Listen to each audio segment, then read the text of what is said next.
Welcome back to Boom and Bust. The conversation is robust even in the commercial break. So I'm going to give a quick intervention to Gary Marr, then we're going to hear fulsome analysis from the Honorable Joe Oliver. Gary, did you want to make your point? Really, what I wanted to say in response to what the senator was saying, I mean, I agree with the overall strategy that, we need to inform Americans, but not in a public way. I think we need to do it quietly and smartly, as we've been doing for the last year. As the senator said, we've been working on these messages for quite some time. But it is not for us as Canadians to poke the president with this kind of ad, which is quite provocative. Americans will figure out that the costs of these tariffs will descend upon them as uh, companies in the U.S. that are paying the tariff. They're not going to absorb it forever. It's going to get passed on to consumers, and so I think it's important to give them. Quietly, the kind of messaging that they need to take to the president, because that is not our job to take it to the president. It's the job of governors. It's the job of the people that, rely on Canadian goods, whether it be in softwood lumber or steel or aluminum. It's up to them to make that case to the White House, not us. Joe Oliver, it's been 6 months since the election, and Canadians are patient people. The Prime Minister's value proposition to voters was, I can help deal with Trump better than the alternatives. Are we getting anywhere? Are you concerned about that? Oh, I'm very concerned because, as you say, his political case was that he could do a better job negotiating than his opponent, and furthermore, the elbows up approach appealed to Canadians' sense of outrage about the tariffs and about the talk of the 51st estate, which is, of course, understandable. Since then, nothing has happened other than stalled negotiations and tariffs on steel, aluminum, lumber, auto parts.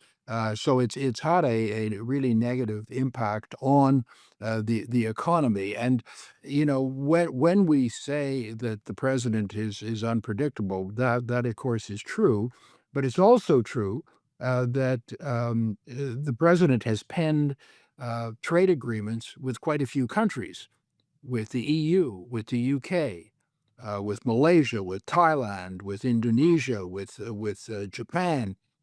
Somehow they were able to arrive at trade deals, and we haven't. So what's going on here?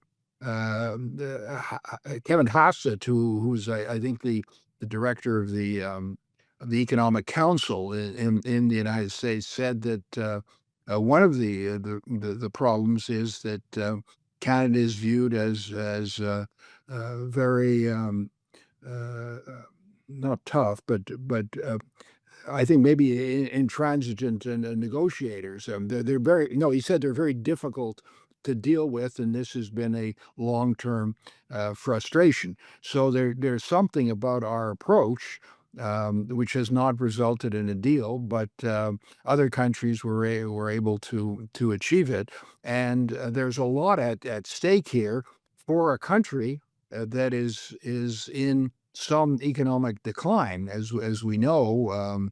I can get into all the details, but as we know, our standard of living has been falling. The GDP growth has been very mediocre. Unemployment is 7%, and double that for youth. We've got an enormous deficit, which I think will come in somewhere between 70 and 100 billion dollars.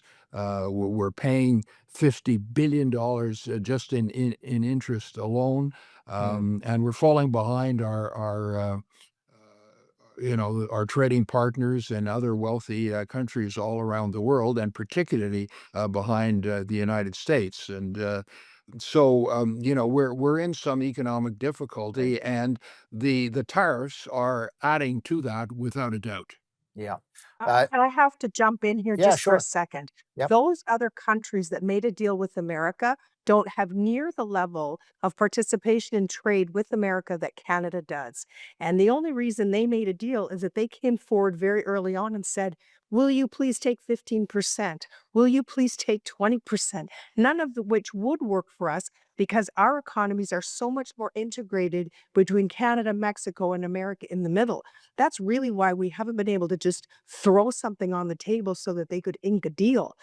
As a percentage, the EU doesn't Sure. do near the business with America that we do. Right. So Right. it would be a massive impact on us and certainly less so on the EU for Okay. them to have made that deal.